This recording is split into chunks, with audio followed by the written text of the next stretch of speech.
How's it going, everyone? So in this video, I'm going to remove a boil step by step and do this right now. So before I get started, please subscribe to my channel if you haven't already. I do appreciate the support. It helps my channel grow. So a boil is an infected hair follicle. That's all it is. What a lot of people will do for a boil is they'll try to pop it. When you try to pop a boil, you send majority of the bacteria back into the body. This leads to infection, a high chance of infection. So we never want to pop a boil. What do we want to do instead? We want to drain it. So how do we drain it? Get a face cloth, put it underneath warm water, not hot water, just warm water. Hold it on the boil for 5 minutes.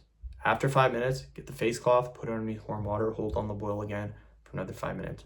Do this 5 to 6 times. So 25 to 30 minutes in total. The boil will get extremely soft from the warm temperature that it'll just leak out, it'll drain out.